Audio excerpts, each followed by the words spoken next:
नमस्कार दोस्तों, आज डेट है 2 मई 2022। स्वागत है आपका दैनिक जागरण के न्यू डिस्कशन में। फ्रेंड, डिस्कशन को स्टार्ट करने से पहले आज कुछ आप लोगों से बातें करना चाहता हूँ। बातें इस रिकॉर्डिंग की आप लोग को बहुत सारा मेरे पास कॉल और मैसेज आया, उसमें बहुत सारे कॉमन क्वेश्चन थे। ठीक है, मैं यहाँ पे चाहता हूँ कि उस कॉमन क्वेश्चन को एक बार हम डील कर लें और जो कि आपके भी मन में होगा।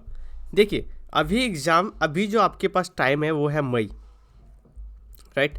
कुछ मैं 10 मिनट लूँगा, लेकिन ये आपके एग्ज़ाम पॉइंट ऑफ व्यू से बहुत ही मस्ट इंपॉर्टेंट होता है। इस पॉइंट को आप नोटेट करें तो आपकी सफलता आपके बहुत नज़दीक आ जाएगा। ठीक है, अभी डेट है मई। ठीक है, अब जो हम मई के बाद आप यदि 2023 के लिए तैयारी कर रहे हैं, ठीक है, ध्यान दीजिएगा, यदि आप 2023 के लिए तैयारी कर रहे हैं तो अब से लगभग 12 महीने आपके पास बचा हुआ है, क्योंकि जून में एग्ज़ाम होगा।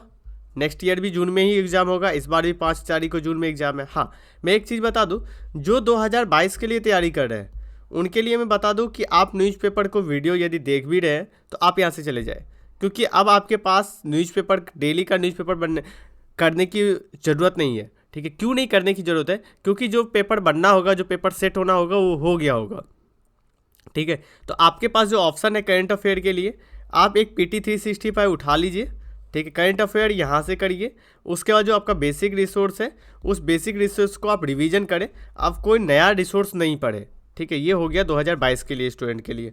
इनके लिए यही है, उससे ज़्यादा कुछ है नहीं, राइट। अब 2023 के लिए मैं बात करता हूँ। तो तसल्ली से देखें तो आपके पास 12 महीने हैं। 12 महीने में देखो, आप ना 2022 सोचे होगे कि 22 में एग्ज़ाम दूंगा, फिर आप सोचे होगे कि 22 में इस बार एग्ज़ाम नहीं दूंगा, 2023 में दूंगा, अच्छे से तैयारी करके दूंगा। देखिए, ऐसे करके जो ये माइंडसेट आप रखेंगे ना, ये 2025 तक भी आप जाओगे, 2030 तक भी जाओगे तो आप क्वालिफाइड नहीं करोगे। ठीक है, तो ये ईमानदारी बरतिए। ईमानदारी में अब ये चीज़ें हैं कि यदि आप एग्ज़ाम देना चाहते हैं तो आप एक टारगेट करो कि हाँ, मुझे 2023 में देना है या 2024 में देना है। उस तरह से आपका प्लान होना चाहिए। ठीक है, सबसे बड़ी चीज़ होता है ना, प्लान। एक बात किया जाता है कि हिंदी मीडियम में, ठीक है, हिंदी मीडियम का रिजल्ट क्यों ख़राब हो रहा है? देखिए, हिंदी मीडियम का रिजल्ट ख़राब होने के कारण इसकी शिक्षा पद्धति नहीं है। यहाँ पे हम लैग कर जाते हैं कि जो IIT IIM जो डॉक्टर करके आता है, जो इंजीनियरिंग करके आता है, वो एक्चुअली प्लान बहुत अच्छे से कर पाता है, मैनेजमेंट बहुत अच्छे से कर पाता है, प्रबंधन बहुत अच्छे से कर पाता है। ये एग्ज़ाम पूरा का पूरा प्रबंधन के ऊपर है, मैनेजमेंट के ऊपर है कि आपने किस तरह से मैनेजमेंट कर रहे हो, आप उसी तरह से रिजल्ट लेंगे। तो हम जो हिंदी मीडियम है, आप जो यहाँ पे है, ठीक है, जो भी ऑडियंस है जो आप सुन रहे हो, 100% है कि वो हिंदी मीडियम से है, इसलिए दैनिक जागरण आप देख रहे हो। इंग्लिश मीडियम से रहते तो आप द हिंदू पढ़ते। ठीक है, अब देखिए, कुछ ईमानदारी रखिए। रिजल्ट ख़राब हो रही है, ठीक है, रिजल्ट नहीं आ रहा है, ये ईमानदारी है। अब एक निशांत सर का रिजल्ट आ गया, उसको लेके आप बैठे रहोगे तो आपका रिजल्ट हो जाए, ये 100% सक्सेसफुल नहीं है थॉट। ठीक है, निशांत सर का आया, रवि सिहाल का आया, बहुत सारे टॉपर है, ऐसे नहीं है कि रिजल्ट नहीं आते, लेकिन सक्सेस रेशियो कम है। इसके कम होने का कारण जानो। ठीक है, कारण जानिए और उसके बाद अपने आप को रखिए यहाँ पे। आप लोग क्या करते हो, इंग्लिश मीडियम के जो टॉपर होते हैं ना, हाँ, उसे हमें फॉलो करना है, उसे हमें देखना है, उसकी क्वालिटी लेनी है, बट अपना स्ट्रेंथ, अपनी वीकनेस हम भूल जाते हैं, हम दूसरों को कॉपी करने लगते हैं। ये हर वक्त आप ध्यान रखेंगे। अभी यदि मैं जो बोलूँगा ना, आप उसी को कॉपी करोगे। नहीं भैया, नहीं, संभलो। कब संभलोगे? 1 साल, 2 साल, 3 साल से लगे हुए हो, क्या कर रहे हो? ठीक है, तो इसलिए संभलो, तरीके को जानो। यहाँ पे आपको उसको करने की ज़रूरत नहीं है। आप अपनी वीकनेस, अपनी स्ट्रेंथ के अनुसार प्लान करें। Plan is important, plan important है। यदि आपने सही प्लान कर लिया, और प्लान के बाद जो इम्पॉर्टेंट होता है उसको इम्प्लीमेंट करना। इम्प्लीमेंट करने के लिए आपको किस किस चीज़ों की ज़रूरत होती है? पहला चीज़ है डिसिप्लिन, डेडिकेशन, डिसिप्लिन। उसके बाद डिटर्मिनेशन। ठीक है, डिटर्मिनेशन ये होना चाहिए, मुझे करना है तो करना है, अपने को भटकना नहीं है। यहाँ ना 80% स्टूडेंट ना भटकते रहते हैं, ये कर लेते हैं, ये कर लेते हैं। सर हमारे पास पैसा नहीं है, मैं क्या करूं? सर मैं जॉब कर लूं, मैं ये करूं। अरे भैया, जॉब कर लो, ये कर लो, एक बार मन बना लो कि ये मुझे करना है, बार बार क्यों डाउट में होते हो? और देखो मैं एक चीज़ बताऊँ, आपके पास यदि स्मार्टफोन है ना, ठीक है, और आपके पास मिनिमम इतना है कि थोड़ा बहुत कॉपी पेन के लिए पैसा आ जाता है, आजकल के टाइम में उतना आ जाता है, ठीक है, सबके पास है, और आप दिल्ली नहीं भी आ पा रहे हो, अपने घर पे भी रहोगे ना, यदि डेडिकेशन, डिसिप्लिन और डिटर्मिनेशन आपके पास रहेगा ना, 3D, ये 3D यदि आपके पास आ गया ना, तो आप सक्सेस कर जाओगे इस एग्ज़ाम में। पहले इस एग्ज़ाम में आसान क्यों था पता है? चुनिंदे लोग ही अच्छे कोचिंग कर पाते थे, अच्छे यूपीएससी के लिए दिल्ली आके रह पाते थे, लेकिन आज एक गांव में भी लड़का रह के मेहनत करके कंपटीशन देने आता है। तो इसलिए आज के टाइम में कंपटीशन बढ़ चुकी है, उस भूल से निकल जाओ। आप देख रहे होगे कि पहले 3 लाख 4 लाख फॉर्म आते थे, अब 5 लाख 6 लाख 7 लाख जा रहे हैं, ये और आगे बढ़ेंगे, ठीक है। तो इन सारी चीज़ों को देखिए, तो एक प्लान करिए। अब देखिए कोचिंग का रोल, ओके, मैं थोड़ा सा टाइम लूँगा यहाँ पे क्योंकि मुझे जल्दीबाजी नहीं है। यदि आपको जल्दीबाजी है तो आप जा सकते हो, क्योंकि देखिए आप जाते रहो, भटकते रहो, ठीक है, यही भटकते भटकते सक्सेस नहीं मिलेगी, फिर बोलोगे कि हिंदी मीडियम से रिजल्ट नहीं आता। कभी ऐसा मत बोलना, हिंदी मीडियम को बदनाम मत करना, ठीक है। अपने आप को देखो कि हम क्या है। अब देखो इसके लिए आपको क्या करना चाहिए, ठीक है, इन सारी चीज़ों को अभी इसको हम डिटेल में और डिस्कस करेंगे, ठीक है, आप टेंशन मत लीजिएगा। इसको हमें क्या करना चाहिए, तो इसको हमें करने की ये ज़रूरत होती है ना कि हमें फोकस करना चाहिए। फोकस अपने पढ़ाई पे करें, पढ़ाई पे भी करें फोकस, तो एक तरीके से करें। तरीका, अब ये जानने की ज़रूरत होती है कि तरीका कैसे आना आता है। तो इसके लिए 2 माध्यम हो सकता है। एक तो या फिर आप कोचिंग इंस्टीट्यूट ज्वाइन करें, या आपके पास रिसोर्स है, तो कोचिंग भी उतना इनपुट आपको नहीं दे पाता है, सॉरी आउटपुट नहीं आ पाती कोचिंग में जाके भी, ठीक है। तो चलो कोचिंग सेल्फ स्टडी करो। एक आपके पास ना एक गाइडेंस होना चाहिए। हमारे एग्ज़ाम के लिए इम्पॉर्टेंट सबसे ज़्यादा है गाइडेंस, ठीक है। अब गाइडेंस के लिए आपके कोई सीनियर हो सकते हैं, आसपास के कोई सीनियर हो सकते हैं। यदि आप कोई कोचिंग सेंटर कर रहे हैं तो कोचिंग वाले आपको गाइड करेंगे, ठीक है। यदि आपको कहीं आसपास में कोई आपके फ्रेंड है या फिर कोई आप रिलेटिव है जिसके साथ आप करना चाहते हैं, वो आपके हो सकते हैं। या फिर आप कहीं पे ना मेंटरशिप प्रोग्राम ज्वाइन कर लीजिए, ठीक है। एक्चुअली हमारा भी मेंटरशिप प्रोग्राम ज्वाइन चलता है, ठीक है, जिसमें हम बच्चे को गाइडेंस करते हैं कि किस तरह से आपको पढ़ना चाहिए, क्या पढ़ना चाहिए, क्या छोड़े, कैसे पढ़ना चाहिए, इन सारी चीज़ों को करते हैं। लेकिन मैं ये नहीं बताऊँगा कि मेरा ही मेंटरशिप प्रोग्राम ज्वाइन करें। देखिए मैं कतई नहीं बोलता हूँ कि मेरा ही वेस्ट है, मैं ये बोलता हूँ कि आपको इधर नहीं लगता है तो आप हमारा भी ज्वाइन कर सकते हैं, ठीक है, राइट। तो आप एक गाइडेंस ले लो, एक गाइडेंस की बहुत ज़्यादा इस एग्ज़ाम में ज़रूरत है।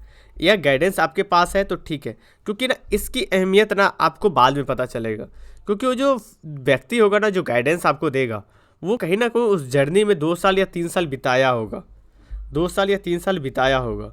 तो आप ना उसके नॉलेज को यहाँ पे क्या करोगे, यूज़ करोगे। हम क्या करते हैं ना, किसी से पूछना नहीं चाहते क्या करे नहीं करे। कितना वीडियो देखोगे टॉपर का? एक टॉपर 10 मिनट में बता के चला जाएगा अपनी पूरी 1 साल या 2 साल की कहानी, समझ जाओगे आप। वो वही बताते हैं जो उनको इम्पोर्टेंट लगता है। उनकी जो चैलेंजेज है वो जब नीचे की दौड़ में आए, उनको 1-1 घंटे लड़ना पड़ता है हमें इस एग्ज़ाम के लिए, 1-1 मिनट। लेकिन क्या हम 10-15 मिनट में वो चीज़ें देख लेंगे? देख नहीं सकते। देख सकते हैं, उससे कुछ चीज़ें ले सकते हैं, माइंडसेट ले सकते हैं, लेकिन उतना ज़्यादा हमें बेनिफिट नहीं होगा। तो इसलिए जो गाइडेंस होता है, जो आपका मेंटोर होता है, वो आपके लिए बहुत ही इंपॉर्टेंट रोल अदा करता है, राइट। तो ये चीज़ हो गया। एक क्वेश्चन हमारे पास आता है कि कितने घंटे पढ़ना चाहिए, ठीक है। इसके लिए मैं वीडियो भी बनाऊँगा, राइट, सेपरेट वीडियो बनाऊँगा। कितने घंटे पढ़ना चाहिए मैं बोलूँ कंटिन्यू वे में। यदि आप स्टार्ट कर रहे हैं, जस्ट स्टार्ट कर रहे हैं, तो 6 घंटे का टारगेट रखें, 6 से 7। अब पीक फेज पे है तो 8 से 9। इतना आप यदि डेली कर पाता है ना, प्रतिदिन तो इनफ है। 14 घंटे, 15 घंटे, 13 घंटे अभी से पढ़ने की ज़रूरत नहीं होती है। वो एग्ज़ाम से 1 महीना पहले, 2 महीना पहले, पीटी मेंस के बीच में वो सारे कहानी वहाँ पे चलता है, ठीक है। तो ये सारे चीज़ों को आप समझिए, राइट। 10 मिनट तक हो गया यही चीज़ें, लेकिन इंपॉर्टेंट था जो हमने डिस्कस किया, क्योंकि बार बार इसको डिस्कशन हम करेंगे नहीं। तो 5 से 6 घंटे की तैयारी यदि आप स्टार्ट किए तो करिए। 8 से 9 घंटा आप पीक समय में आप इसको लेके जाइए। अपना टारगेट रखिए कि हमें 9 घंटा तक रोज़ का देना है, और भी सिस्टमिक ढंग से। ये नहीं कि पॉलिटी ही लेके बैठे हैं तो 9 घंटा तक पॉलिटी ही पढ़ते हैं। आप करंट अफेयर ये लेके बैठे हैं तो करंट अफेयर ही पढ़ रहे हैं 4 घंटा। ऐसा नहीं, एक प्लान करिए, एक तरीके से जाइए। तरीके से प्लान से जाएंगे तो आप 100% सक्सेस हो जाएंगे। यदि प्लान और तरीके से नहीं जाएंगे तो आप भटकते रह जाएंगे, ठीक है। क्योंकि यहाँ पे भीड़ है। मैं प्लीज़ आप लोग को एक ही बात बताना चाहता हूँ बच्चे, कि भीड़ का पार्ट मत बनो, ठीक है। भीड़ का पार्ट बनोगे यहीं रह जाओगे। भीड़ से निकलो। भीड़ से निकलने के लिए कुछ अलग करना पड़ता है। आप देखते हो कि बहुत सारा भीड़ होता है, बहुत सारा भीड़ है। हम एक तरह के कपड़े पहन के आते, एक ही तरह के कपड़े, क्या हमें सब नोटिस करता है? नहीं करता है। एक व्यक्ति आता है जो बहुत सिंपल कपड़ा पहन के आता है और उसके अंदर कुछ क्वालिटी होता है। मान लो कि वो IAS ऑफिसर है, लाल बत्ती या पीली बत्ती की गाड़ी में आता है, सबकी नज़र जाती है उसके तरफ भीड़ में। तो क्यों जाती है? कुछ अलग है उसके पास, ठीक है। तो वो आपके पास रहना चाहिए। जैसे ही आप जाओ तो सामने वाले को दिखे, हाँ ये स्टूडेंट है UPSC क्रैक करने वाला। आप जाओगे ऐसे ही, कोई भी क्वेश्चन पूछता है, अभी नहीं किए, कर लेंगे, अभी टाइम है, अभी तो बहुत दिन है ना 23 का, अभी एग्ज़ाम का बहुत टाइम है। तो ये सारी चीज़ें छोड़िए, फिलॉसफी, अपनी पढ़ाई पे वापस आइए, अपनी पढ़ाई के लिए स्टडी करिए। चलिए अब डिस्कशन पे आते हैं। वो टॉपिक है भारत की शांति और समृद्धि में यूरोप के जो देश है ना उसकी अहम साझेदार है, ठीक है। तो अब यूरोप के जो देश है उस देश में जो नाम लिया जाता है वो नाम लिया जाता है जर्मनी, डेनमार्क, फ्रांस। तो तीनों का यात्रा पे हमारे मोदी जी प्रधानमंत्री गए। तो प्रधानमंत्री, राष्ट्रपति या कोई भी राजनयिक यदि किसी देश के दौरे पे जाता है ना तो उस देश हमारे लिए इम्पोर्टेंट हो जाता है, ठीक है। तो चलिए सारे देशों का हम मैप देखते हैं कहाँ कहाँ पे है। तो पहला मैप देखते हैं हम डेनमार्क का। यहाँ पे आप देख सकते हैं ये है डेनमार्क, राइट। डेनमार्क का जो बाउंड्री लग रहा है वो बाउंड्री लग रहा है जर्मनी से, ठीक है। इस साइड आप देखेंगे तो स्वीडन है, ठीक है। नॉर्थ सी है, ठीक है। बाल्टिक सी से भी इसका बाउंड्री लगता है, याद रखेंगे आप, बाल्टिक सी से भी इसका बाउंड्री लगता है। यह है डेनमार्क, ठीक है। उसके बाद नेक्स्ट देखते हैं जर्मनी। जर्मनी का बाउंड्री किस किस से लगता है? जर्मनी का जो बाउंड्री है, पहला ऊपर से देखेंगे डेनमार्क, ठीक है।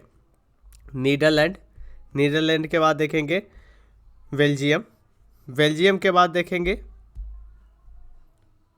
लक्समबर्ग के बाद देखेंगे स्विट्ज़रलैंड, ठीक है। लक्समबर्ग के बाद फ्रांस भी आता है, फ्रांस। उसके बाद है स्विट्ज़रलैंड, ऑस्ट्रेलिया, ठीक है। चेक रिपब्लिक, उसके बाद है पोलैंड, राइट। तो ये मैप इंपॉर्टेंट है आपके लिए। देखिए इसके लिए एक काम करिए, आप लोग एक पेज बनाइए, ठीक है। एक पेज बनाइए, उस पेज में 1 ईयर, ठीक है, पूरी जो ये साल है आप लिख लीजिए मई, यहाँ पे लिख लीजिए मई, ठीक है। इस साल में ना जितने भी मैप आते हैं ना जो कंट्री का, आप इसमें मैप को काउंट करते रहे, ठीक है। आप इसमें नाम भी लिख सकते हैं अपने पेज में, या फिर इसका चित्र बना सकते हैं। तो चित्र ऐसे बना लीजिए, मान लीजिए ऐसे मैंने जर्मनी बना लिया, इधर डेनमार्क दे दिया, ऐसे करके इसको नोटेट करके आप लिख सकते हो, ऐसे लिख सकते हो याद करने के लिए, ठीक है। तो 1 ईयर का जो मैप होता है ना वो आपके लिए इम्पॉर्टेंट हो जाता है। तो इस तरह से यदि खुद से आप करके अभी से रखेंगे ना तो बाद में किसी इंस्टीट्यूट का मैगजीन देखने की ज़रूरत नहीं पड़ेगी, आपका नोट्स ही सफिशिएंट होगा। तो आप लोग बताते हो ना कि नोट्स बनाए, कैसे बनाए, तो इस तरह का। तो मैप के लिए आज एक नोट्स बना के रखिए। आप जो मैप के लिए नोट्स बनाओगे, जो सबसे अच्छा नोट्स बना के रखोगे, मैं अपने टेलीग्राम चैनल पे उसका नोट्स पोस्ट करूँगा, ठीक है। तो आज आप बनाइए, और हमारा जो नंबर है 7059779271, इस पर हमें आप टेलीग्राम भी कर सकते हैं या फिर व्हाट्सअप भी कर सकते हैं, या आप लोग के लिए 24/7 ओपन रहता है। आप इसमें हमें कोई भी क्वेरी होता है आप मैसेज कर सकते हो। यदि आपको मेंटरशिप संबंधित कोई जानकारी चाहिए, और हमारे यहाँ पे जो मेंटरशिप चलता है ना वो मिनिमम फ़ीस में चलता है, कोई हम ज़्यादा फीस नहीं लगते हैं। फ़ीस जो रखे हैं वो रखे हैं सीरियस और नॉन सीरियस स्टूडेंट को बीच में एक दायरा, कि जो सीरियस स्टूडेंट होता है वो वही पैसा पे करता है, जो नॉन सीरियस होता है ना वो फ्री के चक्कर में घूमते रहता है, वो कुछ नहीं कर पाता है, ठीक है। तो ये नॉन सीरियस और सीरियस, और मुझे ना कॉल करके पता चल जाता है। तो मैं यहाँ पे ना मेंटरशिप 200 रुपया में भी दिया हूँ, और 500 रुपया महीने का भी दिया हूँ, राइट। लेकिन मुझे सामने से दिखना चाहिए कि हाँ सामने वाला का डेडिकेशन क्या है, ओके। तो ये इस नंबर पे आप हमें कॉल करके जानकारी ले सकते हैं। और ये आप मैप भेजें, जिसका मैप सबसे अच्छा रहेगा मैं पब्लिक करूँगा, ठीक है। नेक्स्ट देखते हैं हम फ्रांस का। फ्रांस का देखिए, बेल्जियम इधर आ गया, ठीक है।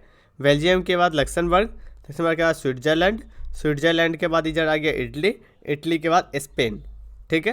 पेरिस इसका राजधानी है, इसका जो राजधानी है वो बर्लिन है। अभी प्रधानमंत्री जी गए बर्लिन के दौरे पे, तो बर्लिन है। इसका भी बाउंड्री क्या लगता है, जर्मनी का भी बाउंड्री बाल्टिक सी से लगता है, ये याद रखेंगे हर वक्त। सी से भी पूछ देगा कि बाल्टिक सी से किसका बाउंड्री लगता है, तो बाल्टिक सी से इसका भी बाउंड्री लगता है। यहाँ पे देखेंगे फ्रांस के पास एक इंग्लिश चैनल है, ठीक है, इसको देखेंगे इंग्लिश चैनल है, ये अंटार्कटिक सी के पास पड़ता है, राइट। इधर मेडिटेरेनियन सी, भूमध्य सागर से भी बाउंड्री किसका लगता है, फ्रांस का बाउंड्री लगता है। चलिए इसको हमने देख लिया, हमारे प्रधानमंत्री जी दौरे पे गए हुए हैं, ओके। चलिए नेक्स्ट आर्टिकल की ओर चलते हैं। नेक्स्ट आर्टिकल है कि अप्रैल महीने में, इस बार जो अप्रैल महीना था, ठीक है, उसमें रिकॉर्ड तोड़ जीएसटी का संग्रह हुआ है, मतलब जीएसटी कलेक्शन हुआ है रिकॉर्ड सबसे ज़्यादा 1.68। इस बार हमने देखा था निर्यात भी हुआ था, हमें सबसे ज़्यादा निर्यात वो 400 अरब डॉलर का हुआ था, ठीक है। इस बार जीएसटी का भी कलेक्शन बहुत ज़्यादा हुआ है, तो इसको हमें ध्यान में रखना है और ये इंपॉर्टेंट हो जाता है। जीएसटी के बारे में अब देखते हैं बेसिक चीज़ें कि जीएसटी क्या है, राइट। देखिए जीएसटी का पूरा नाम है goods and services tax. Goods and services tax, पहले देखिए दो प्रकार का टैक्स होता है, आराम से समझेंगे हम। दो प्रकार का टैक्स होता है, ठीक है। कर जो होती है ना, दो प्रकार का कर होता है। एक होता है प्रत्यक्ष कर, एक होता है अप्रत्यक्ष कर, डायरेक्ट टैक्स और इनडायरेक्ट टैक्स। अब बात आती है प्रत्यक्ष कर क्या होता है। प्रत्यक्ष कर वो होता है कि जैसे मान लीजिए कि आपके ऊपर सरकार ने आपके ऊपर लगाया यदि कर, तो इस कर की अदायगी मतलब कर को भी आप ही पे करोगे, राइट। ये हो गया टैक्स, मतलब डायरेक्ट टैक्स, आप ही को टैक्स को पे करना है। लेकिन अप्रत्यक्ष कर क्या हो जाता है, इसका मैं एग्जांपल दे दूं। इसका एग्जांपल होता है आयकर, इनकम टैक्स, उसके बाद है निगम कर, आपका कॉर्पोरेटिव टैक्स और बहुत सारे आ जाते हैं इसके अंतर्गत, ठीक है। अब आते हैं अप्रत्यक्ष कर। अप्रत्यक्ष कर क्या होता है, अप्रत्यक्ष कर ये होता है कि कंपनी क्या करती है, सरकार ने क्या की, इस कंपनी पे लगाई, ठीक है, टैक्स इस कंपनी पे लगाई। ये कंपनी क्या करेगी, थोक होलसेलर को लगा देगी, टैक्स ट्रांसफ़र करेगी। होलसेलर क्या करता है, दुकानदार को लगाता है, रिटेलर को। रिटेलर क्या करता है, कस्टमर कोई गुड्स खरीद रहा है, ठीक है, तो वो किसको लगाता है, कस्टमर को। तो लास्ट में जो जीएसटी जो पे करता है वो कस्टमर पे करता है। लेकिन ये क्या करता है, अप्रत्यक्ष रूप से। हम डायरेक्ट जाके कहाँ पे नहीं पे करते, हम डायरेक्ट सरकार को जाके नहीं पे करते। हम पे किसको करते हैं, हम पे करते हैं जो दुकानदार है उसको, दुकानदार सरकार को पे करता है, राइट। तो इसे हम बोलते हैं अप्रत्यक्ष कर। तो भारत में ना पहले बहुत ज़्यादा अप्रत्यक्ष कर होता था, ठीक है, बहुत ज़्यादा अप्रत्यक्ष कर होता था। तो उस अप्रत्यक्ष कर में ना जानना बहुत कॉम्प्लिकेट हो जाता था। अब देखिए आपकी तैयारी चल रही है, अब एक दिन में आपने क्या किया, सारे सब्जेक्ट को पढ़ना चालू कर दिया, तो क्या हो जाएगी, आपकी तैयारी कॉम्प्लिकेट हो जाएगी। तो कॉम्प्लिकेट को सही करने के लिए हम क्या करेंगे, हम एक तरीका अपनाते हैं। तरीका ये होता है कि हमने क्या किया, सभी को मिला के एक बना दिया कि चलो हम जीएस पेपर 1 पढ़ेंगे, ठीक है। तो इस तरह से इन्होंने क्या किया, एक टैक्स बनाया जिसे हम बोलते हैं GST, goods and services tax. इसमें क्या किया कि सारे जो अप्रत्यक्ष कर है उसको इसमें शामिल करके एक टैक्स बना दिया, जिसको लेके उन्होंने 4 स्लैब बनाया, ठीक है। 4 स्लैब बनाया, 5% वाला, 12%, 18% और 28%। अब क्या है, किसी भी सामान के ऊपर 4 टैक्स लगेगा और आपके पूरे भारत में एक ही तरह का टैक्स लगेगा आपको। आप यदि एक बिस्किट है, टाइगर बिस्किट, दिल्ली में खरीदोगे फिर भी 5% टैक्स लगेगा, और आप बिहार में भी खरीदोगे तो 5% टैक्स लगेगा। ये नहीं है कि जगह के साथ साथ चेंज होता है, लेकिन पहले होता था ऐसा। तो एक कहानी बताना चाहता हूँ आपको। देखिए पहले जो होता था ना, हमारे जो आपके बड़े भाई या पापा बाहर रहते होंगे, ठीक है, मतलब कि गांव से आइए, मान लो तो एज्यूम करो आप गांव में रहते हो, पापा सब क्या है कि बाहर रहते थे, शहर में रहते थे। तो जब आते थे ना तो बहुत सारा बिस्किट या फिर तेल उल, बहुत सारे घर का सामान ना वहीं से लेके आते थे। ऐसा क्यों होता था पता है, एक तो वहाँ से सस्ता होता था, ठीक है, सस्ता होता था। लेकिन ये टैक्स आने के बाद क्या है कि दोनों का रेट सेम हो गया है, दोनों का रेट सेम हो गया है।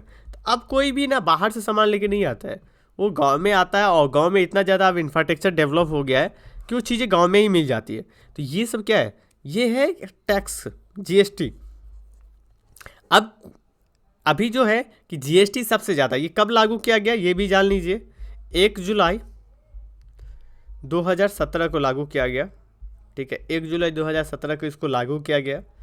ओके, और एक क्वेश्चन आपसे कि किस संविधान संशोधन के द्वारा इसको लागू किया गया है, ये आप कमेंट बॉक्स में बताएंगे। देखिए, आप कमेंट बॉक्स में आप क्वेश्चन का ना आंसर दिया करिए। जब आप क्वेश्चन का आंसर देते हैं ना, तो आपकी थोड़ी सी माइंड थोड़ा सा ट्रेन होता है। आप मान लीजिए कि आपने लिखा सपोज डैट एकमा संविधान संशोधन, ठीक है, तो आप जब टाइप करोगे ना, तो आपके सब कॉन्शियस माइंड में वो चीज़ें रिपीट होती रहेगी, तो ये आपको याद आएगा। ठीक है, तो ये है, तो मैंने इसमें एक पूरी कहानी आपको बता दिया। आप ये इसमें यही चीज़ें है कि उपभोक्ता को क्या करते हैं, बेचने के लिए, घरेलू सामान को बेचने के लिए वस्तु और सेवा पर कर लगाया जाता है, मूल्यवर्धन होता है। ठीक है, इसको क्या है, एक अपवाद है इसमें। अपवाद जो है वो है कि अप्रत्यक्ष जीएसटी में पेट्रोलियम, पेय पदार्थ, मतलब कि ड्रिंकिंग वाला जो हो जाता है ना, वाइन, ठीक है, शराब, ये सब नहीं आता है। उसके बाद स्टाम्प शुल्क, ये सारे अपवाद है, ये याद रखेंगे, कभी आपसे पूछ लिया जाएगा। इसे 1 जुलाई 2017 को लगाया गया था। इसकी विशेषता ये है कि ये आपूर्ति पक्ष पे लागू होता है। आपूर्ति मतलब कि सप्लाई किसी भी चीज़ों को, ठीक है, बनाते समय नहीं होता है, जब सामान बन जाता है फिर इसको आपूर्ति, जब बेचा जाता है तब लगता है। ठीक है, गंतव्य आधारित टैक्स होती है, दोहरा टैक्स होती है। ठीक है, इसमें केंद्र और राज्य दोनों को ही टैक्स अलग अलग रहता है। ठीक है, स्लैब रहता है। मान लीजिए किसी पे ना आपको 12% लगा, ठीक है, आप जब बिल पे देखेंगे तो उसको 2 भागों में बांट दिया जाता है, 6% राज्य को, 6% केंद्र को। तो ऐसे करके एक एकीकृत वस्तु एवं सेवा कर लगाया जाता है। ठीक है, और इसमें बहुगामी दरें होती है, बहुत सारा स्लैब बनाया जाता है, 5, 12, 18 और 28। इसको देखेंगे। चलिए नेक्स्ट आर्टिकल की ओर चलते हैं। ये हमने देख लिया। नेक्स्ट आर्टिकल इस पेज के अंतर्गत नहीं है, इस पेज के अंतर्गत नहीं है। इस पेज के अंतर्गत है कि ऑल वेदर रोड जो परियोजना है ना, 4 धाम के लिए, उसको लेके थोड़ी सी मंजूरी मिलने की बात की जा रही थी। तो अभी हाल ही में क्या हुआ था कि पर्यावरण मंत्रालय है ना, पर्यावरण, इसमें पर्यावरण से संबंधित कुछ अड़चनें आ रही थी, लेकिन ये भी अब मंजूरी के समय जा रहा है, क्योंकि प्रधानमंत्री जी के लिए ये मोदी जी का प्रमुख परियोजनाओं में से एक माना जाता है। तो ऑफकोर्स है कि इसको जल्दी से जल्दी चालू किया जाए। इसमें क्या है कि 4 धाम, ठीक है, को जोड़ा जाएगा। ओके, तो ये जस्ट एक इन्फॉर्मेशन लाइक है। ओके, नेक्स्ट आर्टिकल देखते हैं। देखिए नेक्स्ट आर्टिकल इस पे है, एक आर्टिकल और है, यूजीसी समान नागरिक संहिता वाला होगा। ठीक है, समान नागरिक संहिता, तो एडिटोरियल में भी है, तो उसको हम डिस्कस करेंगे। ओके, एक है कि जिम कार्बो जो है ना, ठीक है, कार्बो नेशनल पार्क जो था, उसमें एक हाथी ने पर्यटन का भयन जा रहा था। तो हाथी ने किया क्या कि उसको दौड़ाने का कोशिश किया। ठीक है, तो ये सारी चीज़ें हैं, तो हमारे लिए इंपॉर्टेंट ये न्यूज़ नहीं आ जाता है, तो वीडियो वायरल हुआ है, तो हमारे लिए इंपॉर्टेंट हो जाता है कि कार्बेट टाइगर रिजर्व कहाँ पे है, सॉरी नेशनल पार्क कहाँ पे है। ठीक है, कार्बेट नेशनल पार्क ये उत्तराखंड में है। ठीक है, याद रखेंगे, उत्तराखंड, यूटी में है, उत्तराखंड में है।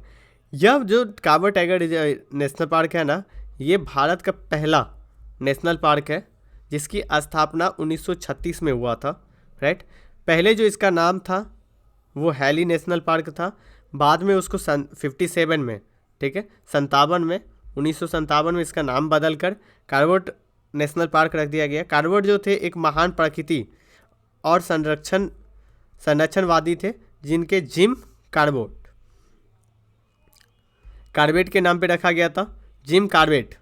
ठीक है, जिम कार्बेट के नाम पे रखा गया था। इसकी जो फैलाव जो है वो 521 वर्ग किलोमीटर की है। इसके अंतर्गत कौन कौन सी नदी जाती है ये इंपॉर्टेंट हो जाता है, रामगंगा, सोना नदी, ठीक है, मंडल और पल्लायन। ठीक है, ये याद रखेंगे 4 नदी।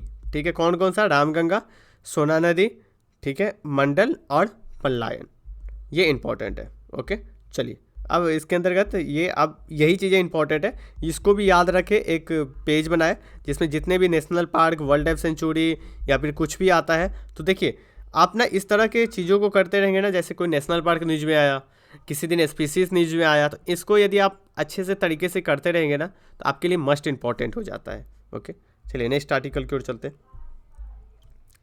नेक्स्ट आर्टिकल इस पेज के अंतर्गत नहीं है, इस पेज के अंतर्गत नहीं है, राइट। इस पेज के अंतर्गत एक आर्टिकल है, ठीक है, जो समान नागरिक संहिता के बारे में बताया गया है। इससे पहले मैं इस आर्टिकल को डिस्कस कर लूँ, उसके बाद उस आर्टिकल को नोट्स पे चलेंगे, वहाँ से डिस्कस करेंगे, क्योंकि यहाँ पे कोई ज़्यादा कंटेंट यहाँ पे था नहीं, राइट। आज वीडियो थोड़ा सा लंबा जा रहा है, कोई बात नहीं, जाने दीजिए, हमें डिस्कशन कंटिन्यू रखना है। देखिए इसमें बताया गया कि अच्छे स्वास्थ्य का महत्व क्या होता है। अब मैं सिंपल सा समझाता हूँ कि अच्छे स्वास्थ्य सिर्फ आंतरिक शांति ही नहीं लाता है, बल्कि आपके देश की जीडीपी में भी बढ़ोतरी लाता है, आर्थिक भी विकास होता है। किस तरह से मैं बताता हूँ। मान लेते हैं कि आप जो है एक मानव संसाधन हो, ठीक है, आप मानव संसाधन हो, आप यदि स्वस्थ रहते हो, आप यदि अच्छे रहते हो, हेल्दी रहते हो, तो आप क्या करोगे, ज़्यादा से ज़्यादा काम कर पाते हो। जब आप ज़्यादा से ज़्यादा काम करोगे तो वो जो काम होता है वो देश के तो जीडीपी में ही तो ऐड होता है। यदि आप काम नहीं करते हो, आप घर में बैठे रहते हो, तो जीडीपी के लिए नुकसान होता है, क्योंकि एक तो आप स्वास्थ्य के आपके ऊपर भार पड़ेगा, आप हॉस्पिटल में जाओगे, वहाँ पे खर्चे बढ़ेंगे, आप कोई इनकम कर नहीं रहे हो, तो ये सारा चीज़ें यहाँ पे क्या होता है, नुकसान होता है, ठीक है। सरकार ने इसी चीज़ों को दूर करने के लिए, ठीक है, 2018 में मोदी जी के द्वारा आयुष्मान भारत स्कीम को चालू किया गया था, जिसके अंतर्गत जो परिवार होते हैं, इसका उद्देश्य था कि गरीब परिवार जो होते हैं देश के, उनको 5 लाख तक का बीमा, स्वास्थ्य बीमा पहुंचाया जाए, ठीक है। प्रत्येक परिवार को कवरेज 5 लाख तक का किया गया है।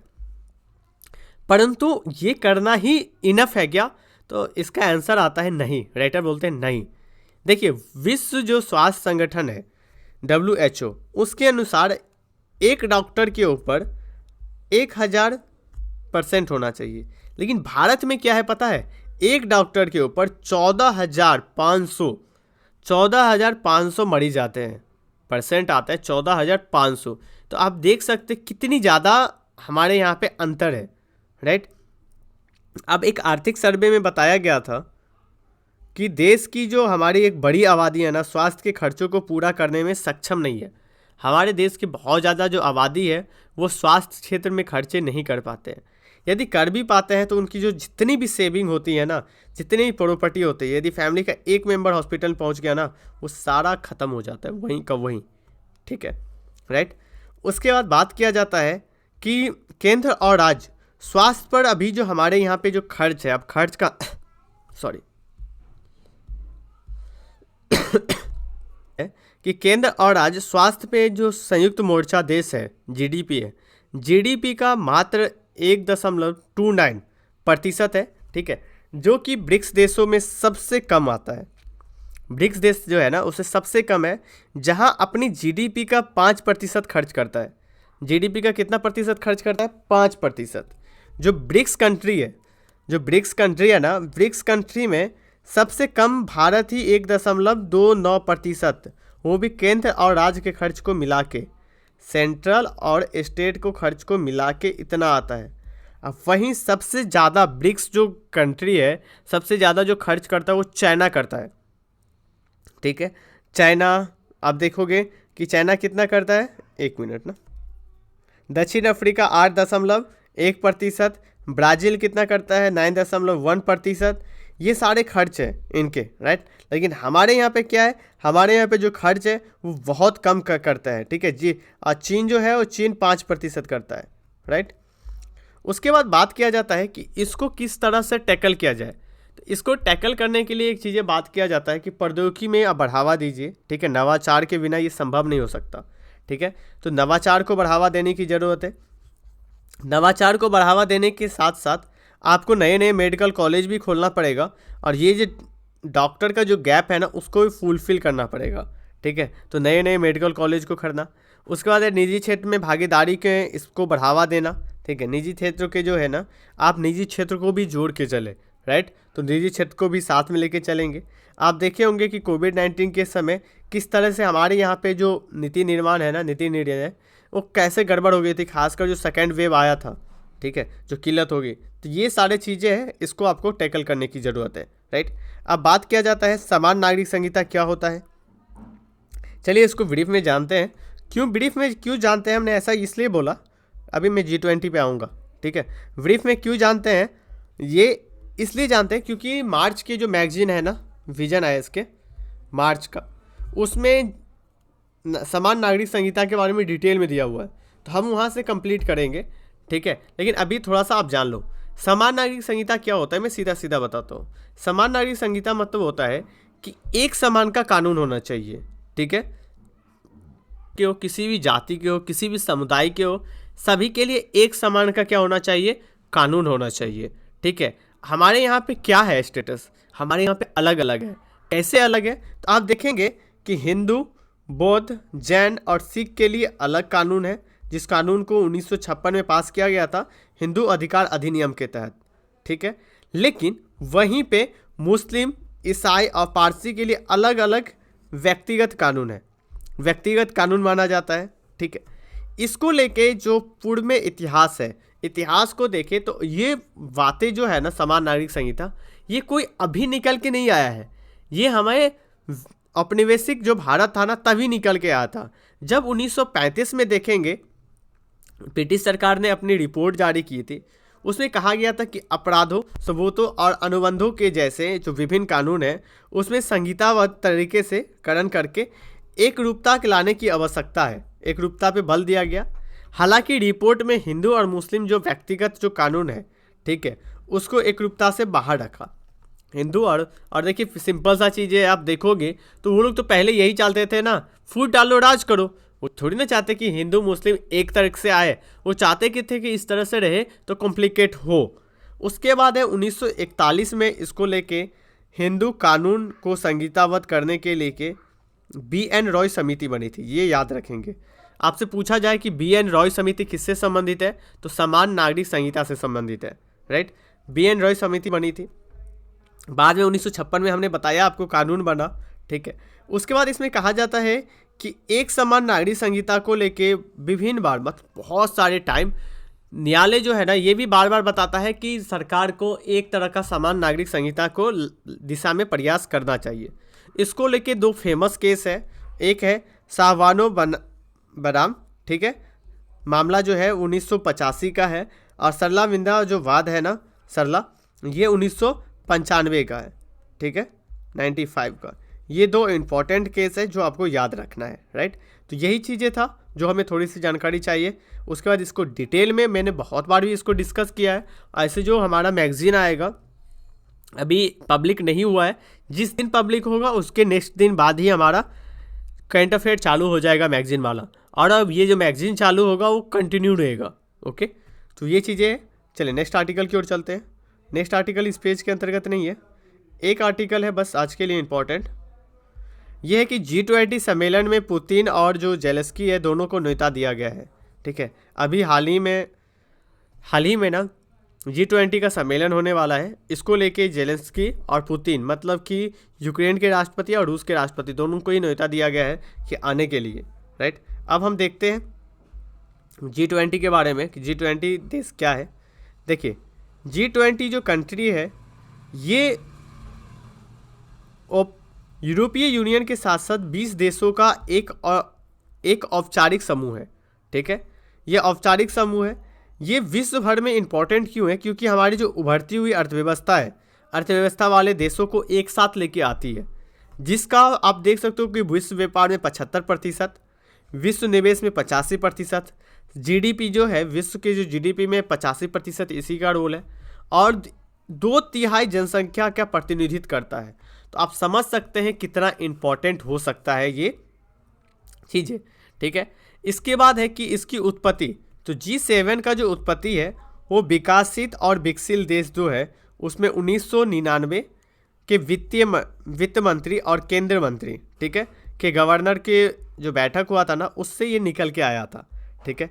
उसके बाद 2018 में वित्तीय संकट आ जाता है। उस समय पूरी दुनिया को एक चीज़ें लगता है कि क्यों ना हम एक साथ G20 के देशों को, राष्ट्रों को, नेताओं को एक साथ आके बैठा जाए, ठीक है। इस बैठने के बाद ही इसको लाया गया। इसका कार्य क्या होता है, तो दो तरह का कार्य होता है, एक फाइनेंस कार्य होता है, एक शेरपा टैक्स होता है, ठीक है, टैक्स होता है।